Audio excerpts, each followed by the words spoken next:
you what forever? Can I speak? For forever. Forever. Forever.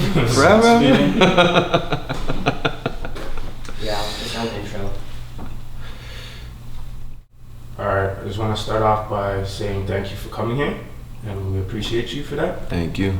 We're gonna start off by asking you to introduce yourself. Whew, that's a long story, but my name is Sam. I am Green Eggs and Spam. They call me Samsung. I've been called Sosa. I'm born and raised in this city. The city we call it Six. Mm-hmm.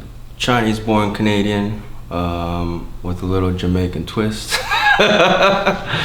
Me and Hakayan, if you know what that means. But yeah, I've got roots in Jamaica. A lot of times I don't like explaining that to people because what they see in physical form sometimes can be literally just a judgment, right? Mm-hmm.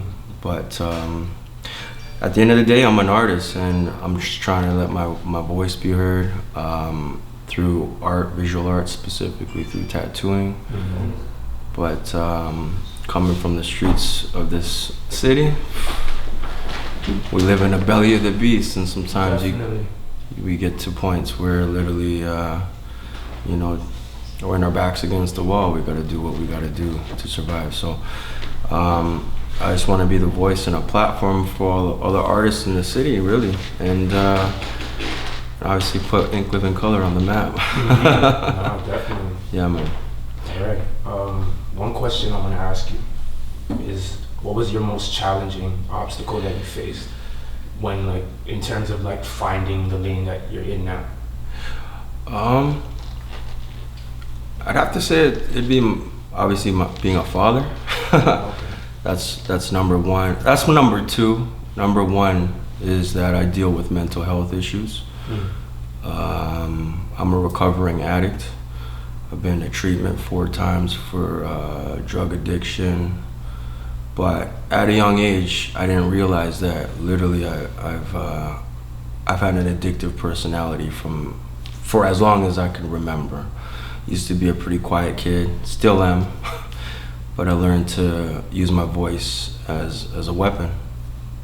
And now I realize that my voice is strong and it needs to be heard, like you said. And I'm just trying to tell my story and hopefully inspire those below me to perfect their sound, perfect their beat, perfect their craft, no matter what the art form is. I believe that art is life. So yeah,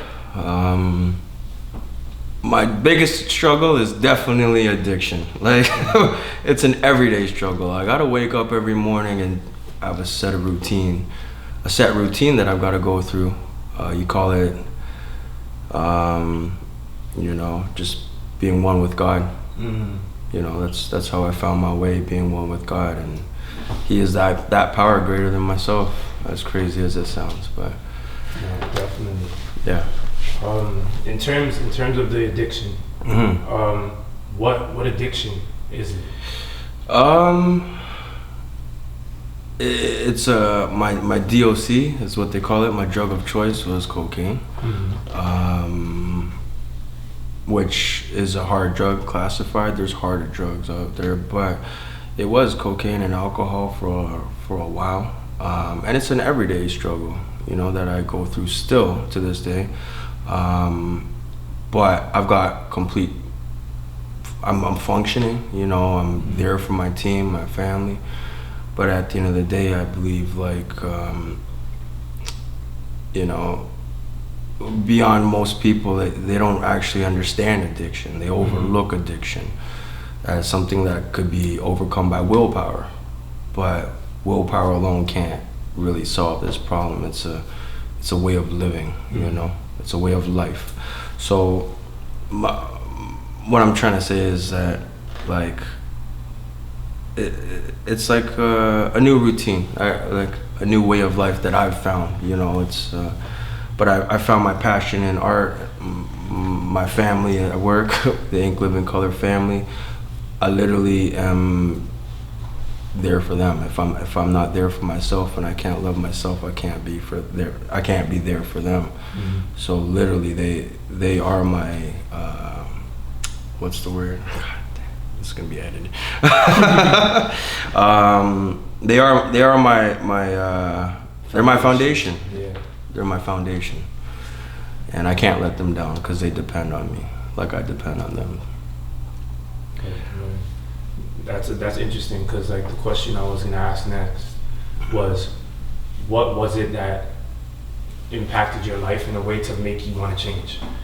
And like you bring up your family a lot, and I know you mentioned you had a daughter. Yeah. So I could obviously imagine that she's like the main. She's my everything and anything. She was a miracle, literally, that just happened right before my eyes, and indirectly she kind of was my savior to bring me back to life, because in that big ass hole that I dug myself in, I didn't think I was gonna make it back, honestly. So she saved my life. She saved my life, but indirectly he saved my life. But I found God, and I come from a non-religious background. I never stepped foot in a church until I was 25, which was the day I got married. You know what I mean? Yeah. I had nothing. I had no idea about God. Like said God, like who? You know what I mean? Like no, she is literally. I see God when I look at her, and yeah, she's a character of her own, which is what I love. I get to wake up and see her, live through her, but she's literally identical to me in some ways.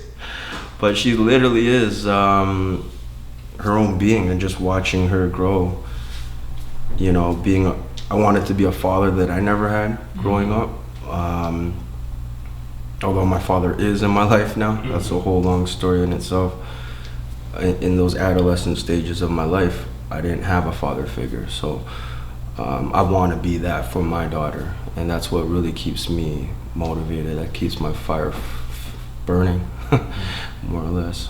So, yeah, I mean, but more than that, I have a lust for life. I have a love for life, and that's what I lost in my addiction. I found that life is a beautiful struggle, and just it's all about perspective. What angle are you looking at it in?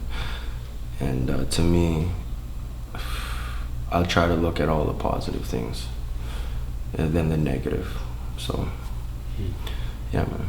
So, another question I want to ask you, for like the listeners, like the youth, who want to get into like your field of like creativity and what you do. Yeah. What advice would you give them, and if they were facing the exact same challenges as you? Believing in yourself, believing in your craft, believing in what you're doing. Surround yourself with people who do believe in you, and just keep moving, man. Don't ever let down. Don't ever stay down, and keep learning. I was once told, my grandma told me, who raised me. She said, keep your ears to the streets, keep your eyes in the books, and keep learning. You're forever a student of God. That's what I've been told. And as long as you wake up each and every day trying to be a better self, better person than you were yesterday, you'll be on the right path, and invest in yourself, love yourself, man, and just keep moving. And if you want to talk to me and make things happen, I'm looking for artists. I want to grow. I want to build. I want to, collaborate and bring ideas to life, because it comes from the top of the dome. As an artist, it comes from the top of the dome. And it's one thing to have it sit in here, but then it's also another thing to make it happen here. You need a blueprint. And that's what I do. I create blueprints for the people that I work with. Yeah. Facts. Yeah, man. Yeah, man. Well, with that being said, honestly, I feel like I've learned so much by this, in this little short amount of time. For the people who are watching this and slash listening to it, let them know where they can find you. Find me at it's just Ink Living Color. Like in Living Color. Ink Living Color Tattoo Studio. We're at Yonge and Shepherd. That's connected to Shepherd Station. 4750 Young Street, Unit 117, in the 2 green towers on the southwest corner. But you can find me literally on the stories, DM us on Instagram. That's probably the easiest way to reach me. I eat, breathe tattoos every single day, so this is what we do, man. I love what I do. You know, I wouldn't be here if it wasn't for that establishment that I created, and it's a great foundation. But we got bigger things that we want to accomplish, so there's more to come. Okay, there's a couple of questions I want to ask you.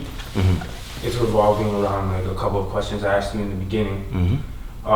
First one is, what was your routine in terms of dealing with your mental health? Like, what was it that you did to help you like get through those episodes? So there's an acronym I go by. It's called HOW. HOW, like how do you get yourself out of that situation? And I wouldn't have learned that without the help and the tools that I've gained from being in treatment. I went to rehab 4 times. My counselors I still keep in touch with on a day-to-day basis in case I slip. But that acronym HOW means honesty, being honest with yourself, having an open mind, which is the O. You have to have an open mind to live a new way of life, and the willingness, which is the W, to go the extent. And I've had to literally rewire my brain, as crazy as that sounds. It is a strain from mental health. So put it in this way, my best thinking got me in that position, so I can't outthink my disease. So my best thinking can't get me out of that situation. You know what I mean? Yeah. It had to be literally a way of living, and I had to literally change the way I lived. Because, yeah, and I didn't realize I had that problem. That's the hardest part. You know what I mean? I didn't know I had a mental health issue until I literally just one day, I wanted to literally kill myself, man. Like I wanted to commit suicide. I was at a point in my life where I wanted to give up on everything. And thank God I'm here. Thank God I'm here. For real. Thank God I'm here for real. Amen. Yeah, before we even go into like the second question, I just want to say thank you for not going through with that. You know what I mean? Because you're a very, very, very interesting person, and like a lot of people are gonna learn a lot from just like being able to like see you and hear you speak. Thank you. So but with that being said, second question.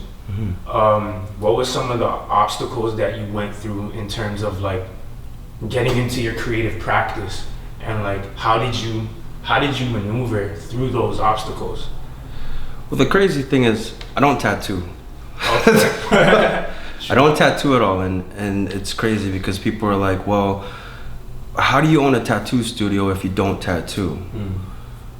And I don't come from money, and I've seen a lot of money. I've been on both sides of the fence. I literally was at one point, I come from Blake and Bolby, which is like the second subsidized housing projects after Regent Park on the east end of Toronto. My grandma raised me with literally $500 checks a month. You know, that's $6,000 a year. That's nothing, you know. And on that type of budget, you literally don't have a lot. You like whatever you have on whatever food you have on the table is what you're gonna get. But just going back to that, like I got to a point where I am an artist, you know, because like from where I come from, I sought my way out of those dark tunnels, you know. And an artist is a visionary, you know what I mean? Like we have You're a creator. A creator. I created my own future in a way, my destiny, or how I thought about the world. I literally just made it a reality, and it all started with my mind. So it's crazy how I'm an addict, but then at the same time I'm like addicted to life, you know what I mean? And I wanted to see better. I want to make things better for people. But like I don't tattoo. Going back to that point, I don't tattoo. But I literally have a blueprint. I've been able to make things happen. I I do everything in the business aside from the tattooing. I have a creative arts background. Like I used to draw every single day as a kid. That was my outlet to paint my perfect picture, you know? And now I get to help others paint theirs, if you know what I mean. That's And real. yeah, it got to a point where like I worked corporate for like 10 years, you know, as well. I started a business with my brother, and we were in digital marketing. We saw a whole lot of money, way too quick, in my opinion, way too quick. We got in a business at the right moment in time, and that's what spiraled me out in my addiction. With the tattoo studio, I had some extra money in the bank, and my counselor once told me, he said, listen, you probably don't want to work online anymore because it's literally an industry that doesn't sleep. So I was staying up late at night, you know, trying to meet my clients in Asia or Europe because they're in different time zones. And I'd be blasting lines till 4 in the morning and trying to wake up so I could get on a call with my client in Israel. You know what I mean? Like, so it literally got to a point where like that became my norm. And I was like, I can't do this no more, you know what I mean? And it all happened when my grandma passed away. I said, I'm done. I can't do this no more. I spiraled out, went to rehab. My counselor told me, don't work online no more. Don't work online no more. So lo and behold, I had extra money. I bought the real estate to my studio. And from that point on, I haven't looked back. I needed that routine though, of having a 9 to 5 or something to do. To ground you. To ground me again. But it could not be on like working online, you know? Facts. Because I'd sit behind the computer all day, and no, it wasn't healthy for me. And now I'm spreading my wings in another industry, but I'm trying to bring a whole lot of other people with me this time. And I'm doing it for myself now, because I used to work for my brother, and now I'm on my own platform. So, but I owe everything to him too, because he gave me that experience, you know, that opportunity.